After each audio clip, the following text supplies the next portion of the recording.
Hey, welcome back to the Grace Pathway Podcast. My name is Matt Roberts. I'm one of the pastors here on staff. And if you haven't already, make sure you hit that subscribe button so you can stay up to date on all the things that we've got going on. We are always trying to release new content, new stories. And so if you subscribe, you'll be the first to know about it. But today, I've invited a friend, someone who I consider a brother, almost like a fourth kid in my family, my good friend, Cedric Clark. Welcome. Dude, welcome to the space, my friend. I've made it. Glad to be here. You made it, and we're gonna jump into a second about that statement of "I've made it" and making it to where you are right now. Obviously, you got a sling, and there's a story behind what's transpired in the last couple of days. But for those who don't know Cedric, I'll give them a little synopsis of I met you a few years ago. And you came in during summertime after working a DJ event, and you're one of our main worship leaders here at Pathway. You're 20 years old. 20. You're going to school right now. Shasta College. You did a year at GCU, and then you said, that's not for me. I'm going to come back to Reading. And you're working. You're serving in the church. You kind of are involved in almost every part of this church in some facet. You grew up at this church too. Yep. But tell us a little bit. Did I miss anything in that? I feel like I hit that. That was good. That was pretty good. That's pretty good. But tell me what growing up in Pathway was like for you. Dude, well, my mom worked here, and so we moved back to Reading. My mom and my family had lived here before I was born. We moved back here when I was about 3. Okay. And then I've been here ever since. I was best friends with Pastor Todd's son Cole and Pastor Chris's son Manny, and I've just always loved being at church. This has always been the place that I want to be. Yeah. So growing up with being best friends of all the pastors' kids, that can be a lot of good things, and that can be you guys getting a lot of trouble.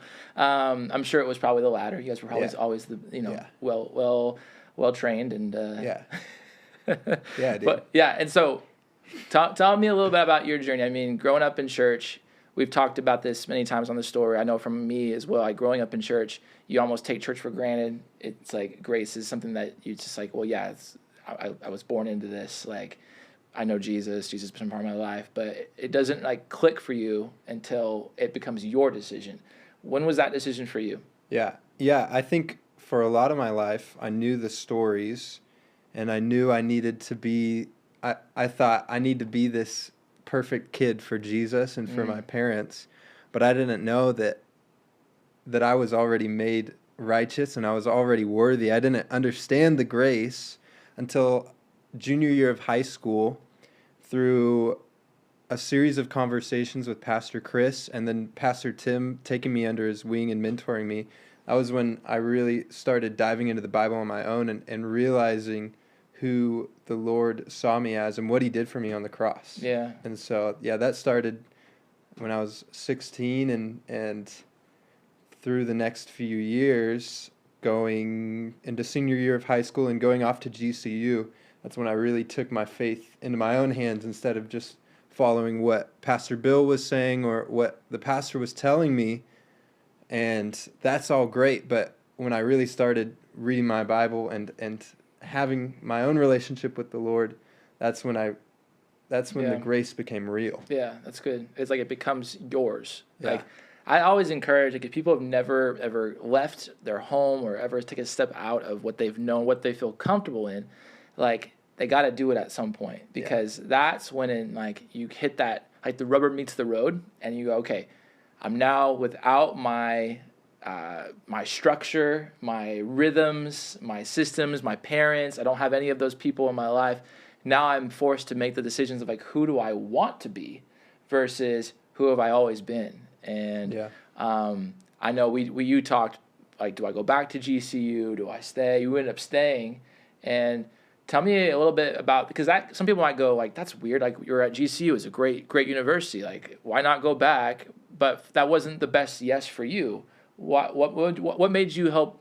What made you go? Yeah, I need to stick around here. What made you help make that decision? Yeah, when I was GCU is Grand Canyon University, and it's in good education there. No, I'm kidding. And it's in Phoenix, Arizona, and so I never got plugged into a church in Phoenix, and I was missing out on that community. And I had this, so now I had my own relationship with the Lord, but I was missing out on what I had my entire life, which was the community part of it. Right. So coming back to Reading, I knew I wanted to be leading worship. And the first day I got back into Reading, I met up with Tim. We got coffee, and we were just talking about the big plans for the summer, and a new job. I was going to be working with him on DJing weddings, and the Lord just set so many things into motion.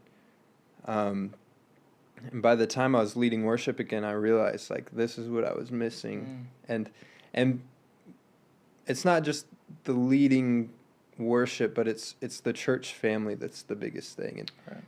And leading this congregation and just being a part of the family and praying for each other and caring for each other and having joy and living life together is something that I really missed when I went to churches, but I didn't really have a church family in Phoenix. Yeah. And so that was the biggest thing. And now I look back, and the road wasn't clear back then. I didn't know why I was in Reading. I felt like I should be finishing GCU. Like I need to finish.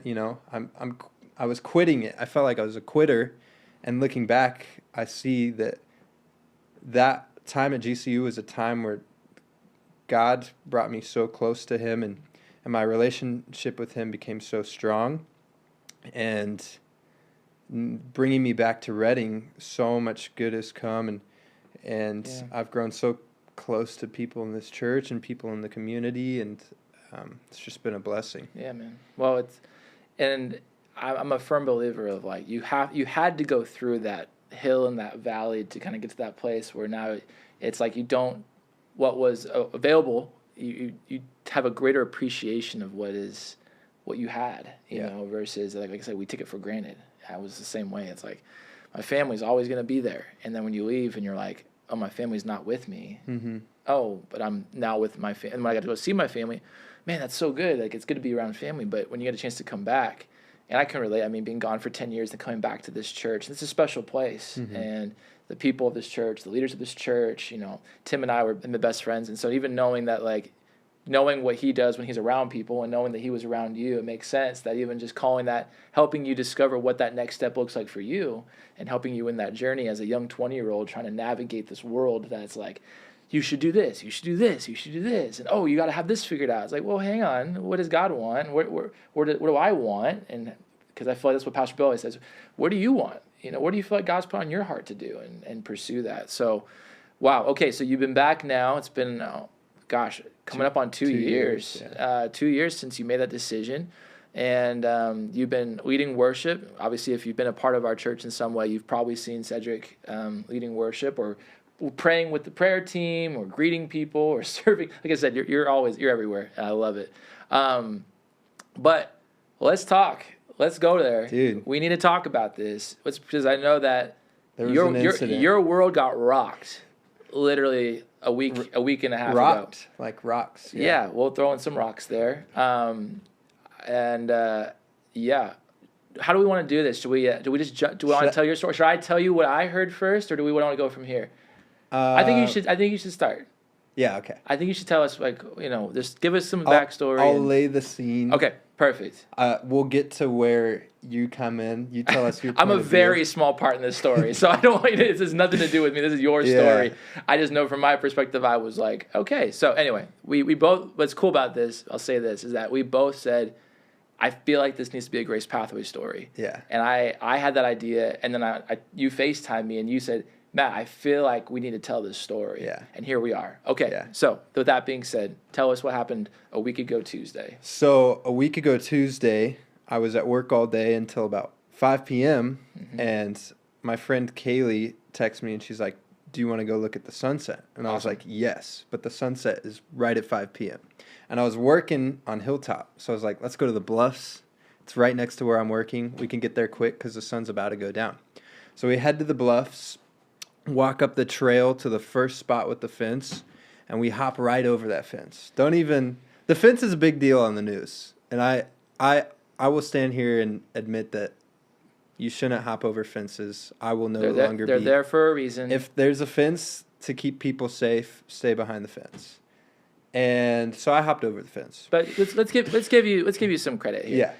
Most people would hop that fence because I've had numerous people tell me yeah, about how they always hop. exactly. And it's not high enough that where you're like, it's not unhoppable. Like I want to, and the better views beyond it. So okay, continue. And by the way, the bluffs, you've never been there. It's up overlooking the Sundial Bridge. You're facing the sunset, so it's a very beautiful view. Continue. Yep. So we're on the bluffs, and I'm telling Kaylee about people who have fallen off the bluffs.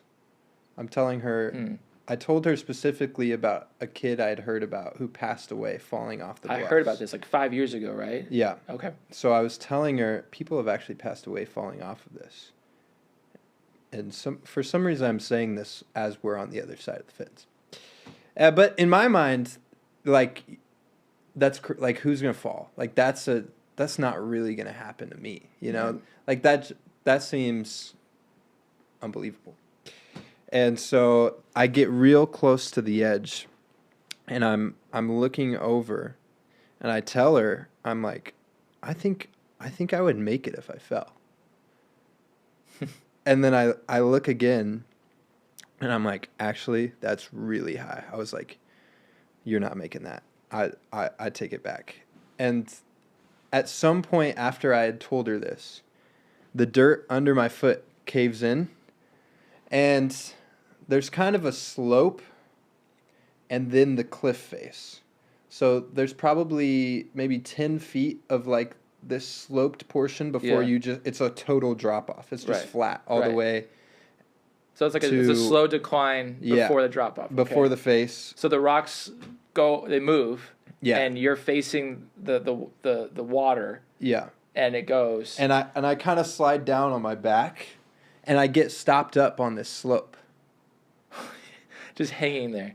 And I realize like there's no foothold. Like I'm not going to be able to stay. I don't even know how I got stopped there in the first place. Like I don't know how I slowed down. But I'm like laying there, and I look at Kaylee and I said, "Kaylee, I think you should call the cops." And she didn't even realize I had fallen because she was like looking elsewhere. She turns around. She's like, "What?" And I was like, "I think you should call the cops." And she can't even hear me because I'm already 10 feet down. Yeah, like pretty far down. And I think I was trying to be kind of like calm and didn't say it very loud. And so she's like, "Really? I should call the cops?" And then I felt like the gravel like kind of loose. And so I try and like move my foot to get a foothold so that I can stay there and wait because I'm like, I'm about to go down. And then as I try, that's when I slip all the way. And as I go over the edge, I just said, "Lord, save me." That was the prayer. And I remember the moment I realized it was like my mindset flipped from "you should call the cops" to there's only one person who can save me in this moment. And I remember just giving it to the Lord and saying, "Lord, save me." And it was a genuine prayer of my heart of like, I bet. like it wasn't just, I remember like my whole, like with everything in me, I was like, "Lord, save me." Those were the 3 words I said. And then I go over the edge, and honestly, well, as I'm going over the edge, I look down and it's 100 feet to the bottom. Right. Maybe 90 at this point if I've gone down a little bit of that slope. And the thought was like we're doing this. Like it was happening.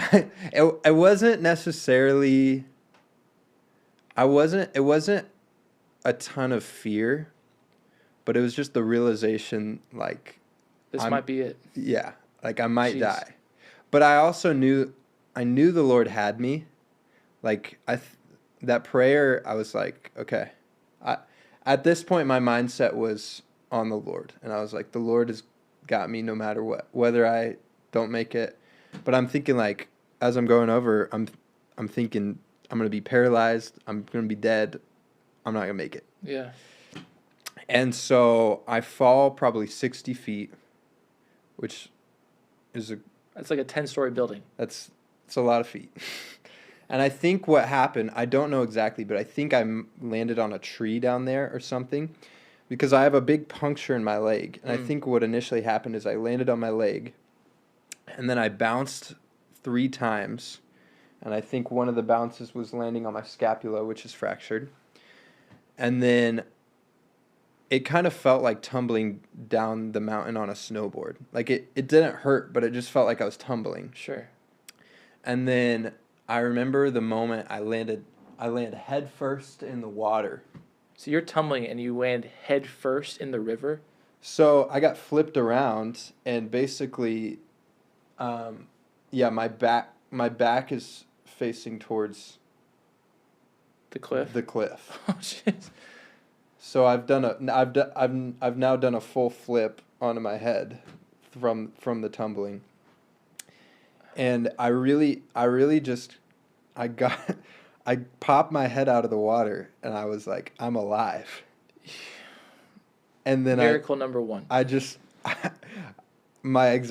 said, praise the Lord, and I just started singing. I was just so happy.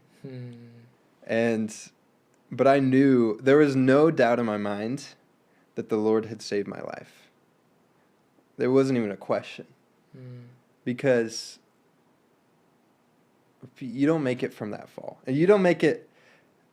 People have died from far shorter of a fall. Yeah. Let alone cliff. So you fall headfirst into this river that's pretty full, has a pretty good current. Yeah. And you manage to swim to shore? So I land headfirst in the water. Which is only it's not that deep, is it? I don't hit anything. It's probably 5 feet, but it's shallow enough. It's right on the shore to where I'm able to stand up, which is another crazy. Like, the Lord, and the river's high right now. Right. Like, that water usually isn't there. Right. But the Lord kept me safe, and that water was there exactly to where I didn't get swept up by the river, but also I didn't hit my head on anything in the water.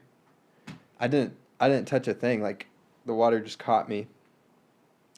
And so I get up, and I'm just praising the Lord. And then my next thought is, am I paralyzed?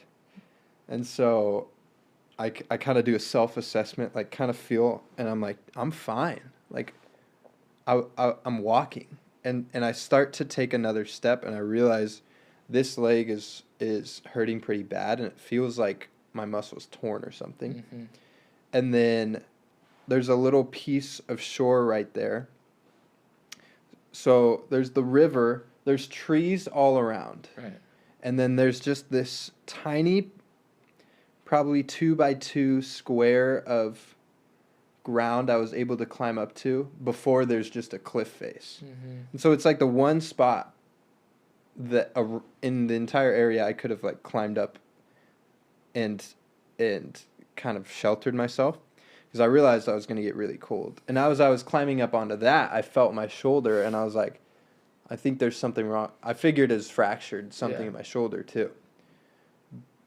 But I also felt good enough. I was like, I'm going to stay here and keep myself safe. Yeah. But I know that if something happens and they don't come for me, I could have swam downstream, and I was feeling good enough to do that. But I figured that was not the safest option.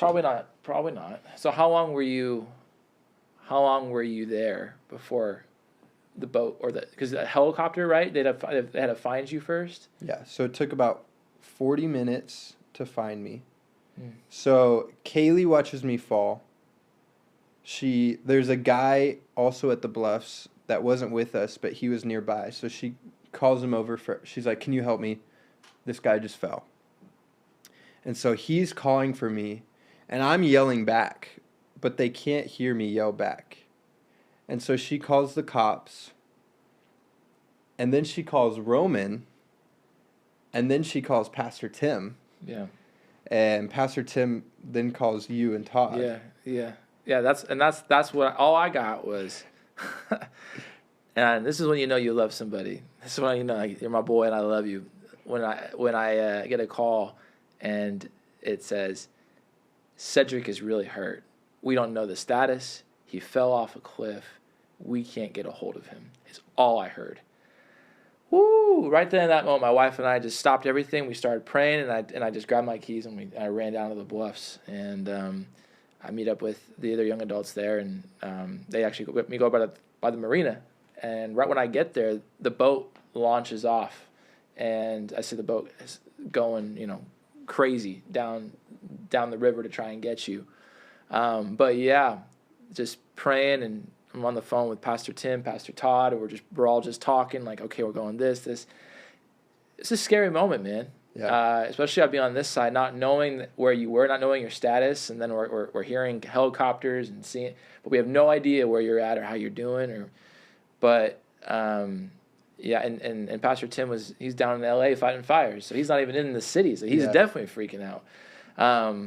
Anyway, and then when we see the boat come back, and it's got you in it, we all just took a deep breath. Yeah.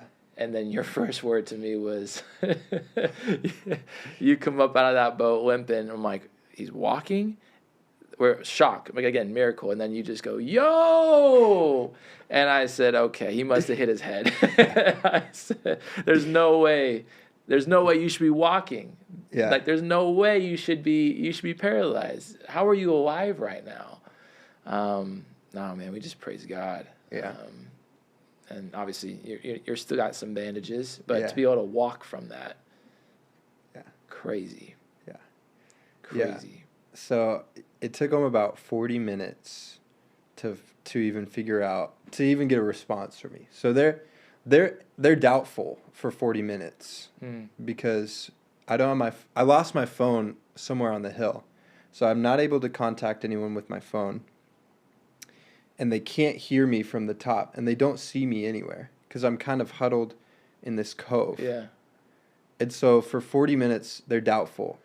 The moment I realized this was real was when I saw a helicopter. I heard a helicopter, and I was like, I wonder if that's for me. And the helicopter proceeds to pass by probably 20 times looking for me.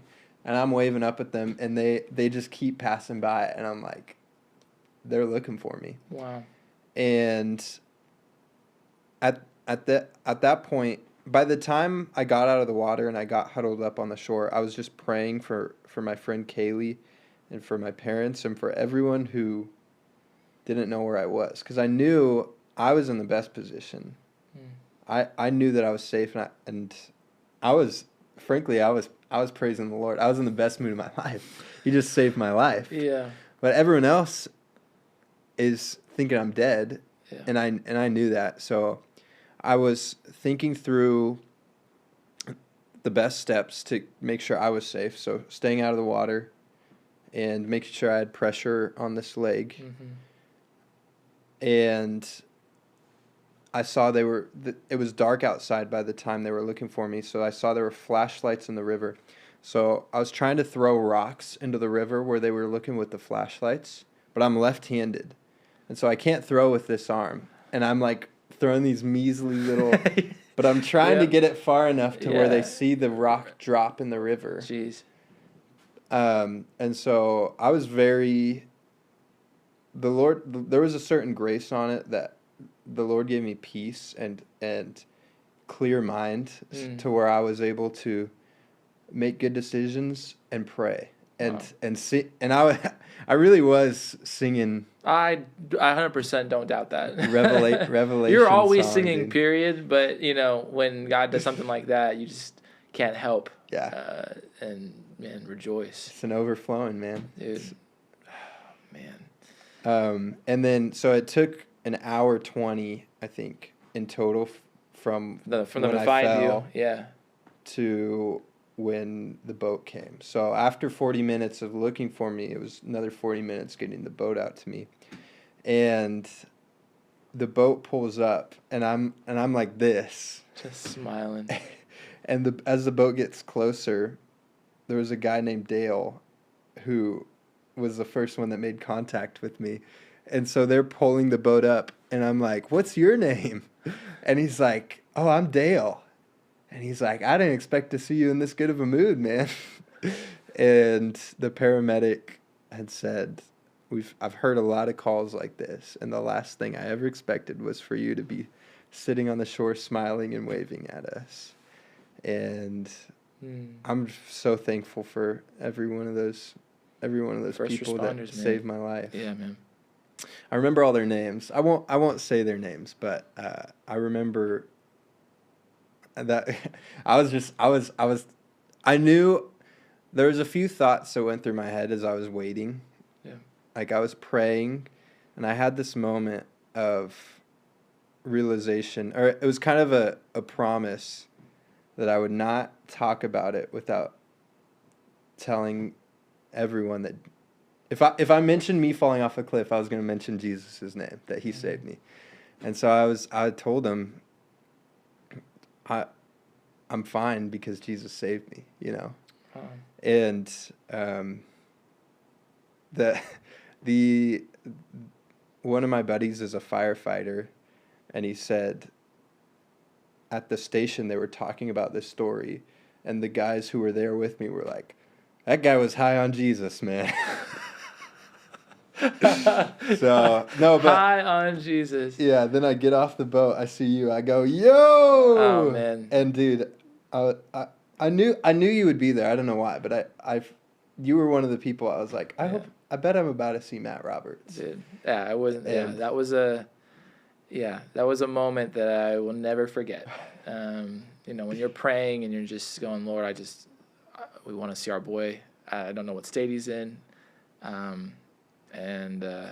man. And even having to explain to my kids and their reaction of like, what is going on, and trying to protect them so they weren't in stressed out mode. But then until we knew what was going on, because we didn't know what was going on for 45 minutes, to then, like you said, you don't realize how much you love somebody until they're going through what you went through. And yeah, bro.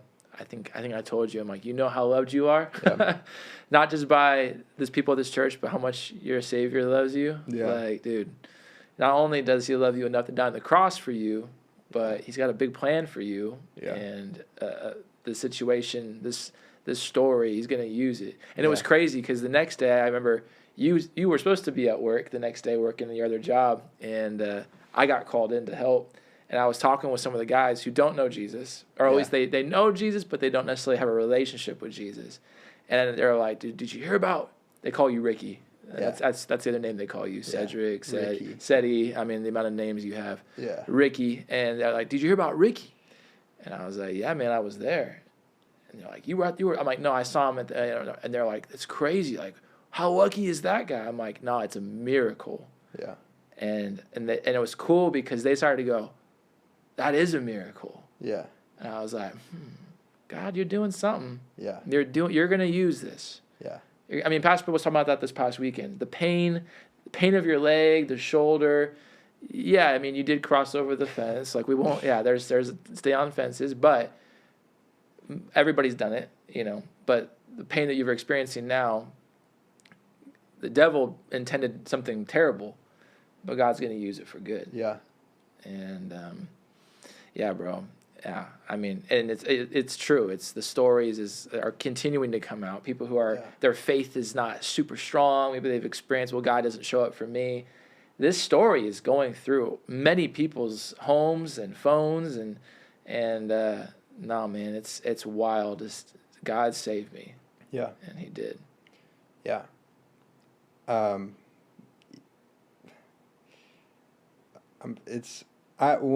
thought I had when I was waiting for the boat was I thought about this miracle, and I thought about the fact that the Lord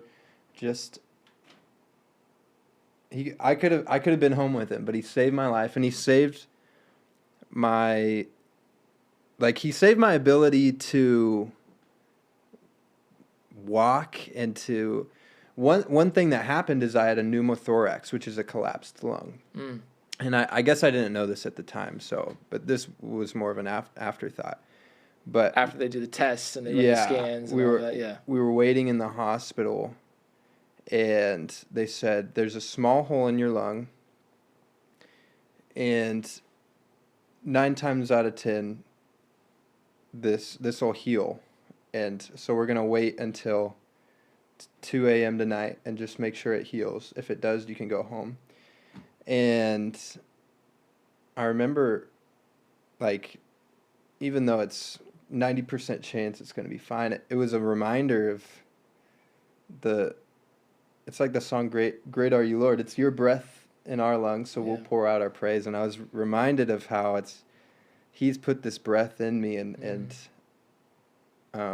for me, it's a calling to lead others in worship and to be one who worships through singing specifically. Yeah.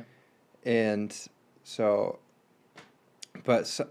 I remember I was sitting down at the bottom, and I was thinking about the miracle that I had been saved and preserved, and I thought about the miracle of salvation and how even falling is not even compared to the miracle that happened when I accepted Jesus as my Savior. Yeah. And so this was it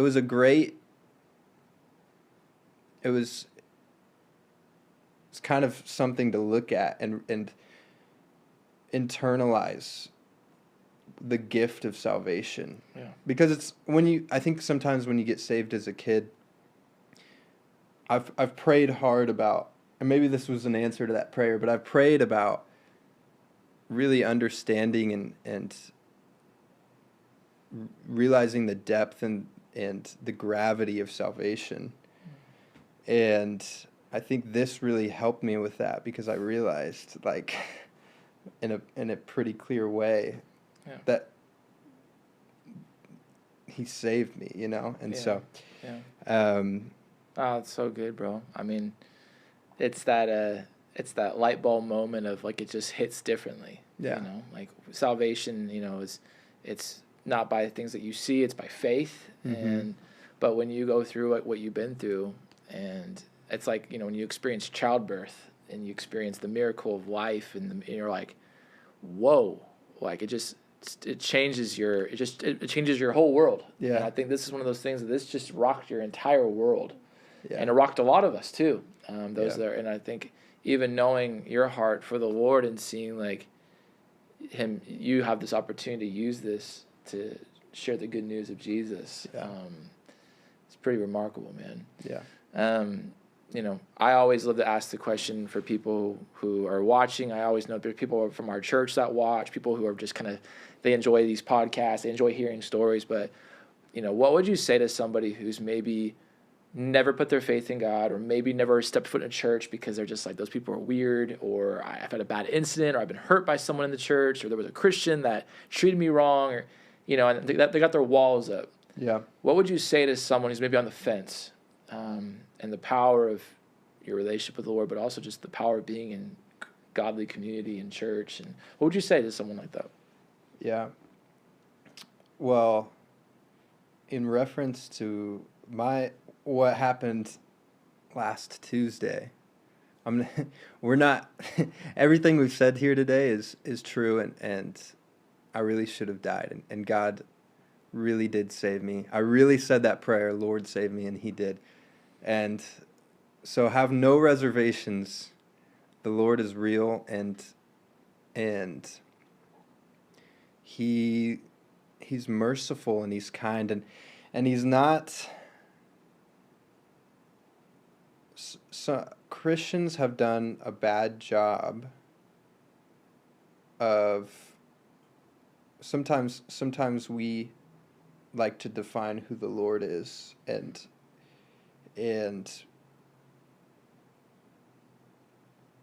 he's so much more loving and caring, and He has so much grace. And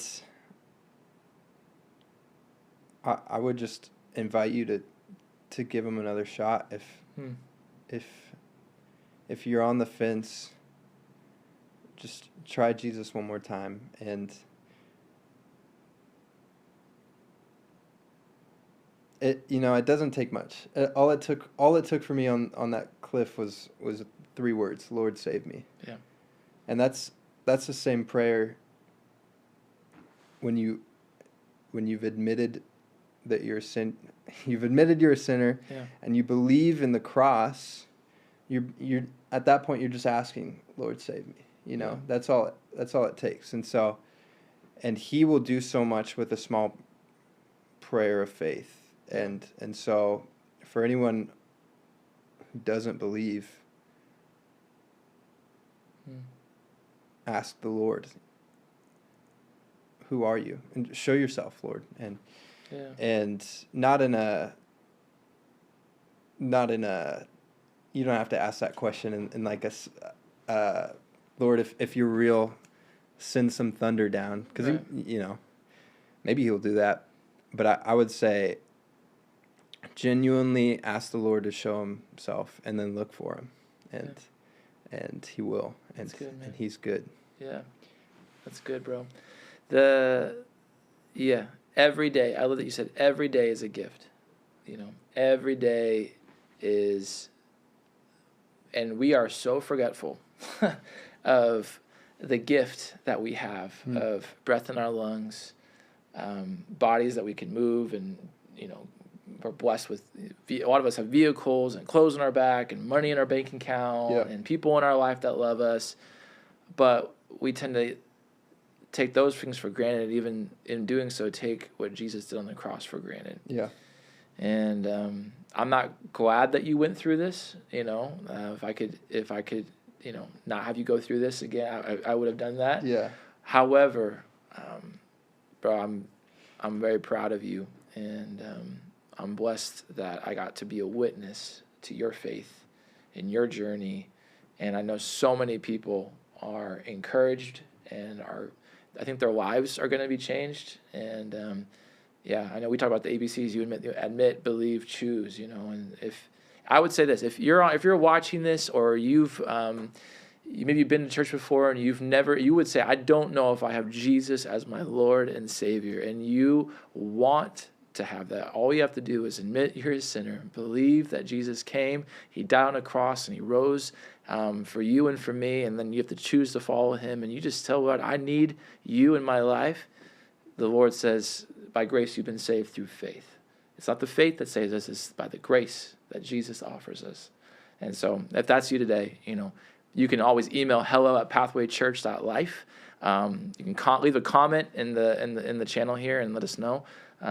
Or you can text Cedric or myself. Dude, and I'm excited for get some coffee. Hear the story in real time. Yeah. But dude, I appreciate you taking time out of your day to come and tell us the story and shed some light on it for people who are like, dude, I didn't know what happened, everyone tends to blow it out of proportion, but God saved you. Yeah. God has saved me many a times, and I'm excited to see what God's going to continue to do in your life, bro. Amen. Yeah, and thank you to everyone who's shown love and hit me up on Instagram or texted me or called. You can continue to ask me about it. It's not a touchy subject. I'm totally happy to talk about it, but I've felt seriously loved by this church family and by the community, and so thank you. Yeah, bro. And you're loved, man. Yeah, dude. Yeah. All right, buddy. Well, we love you, man. Thanks for being on.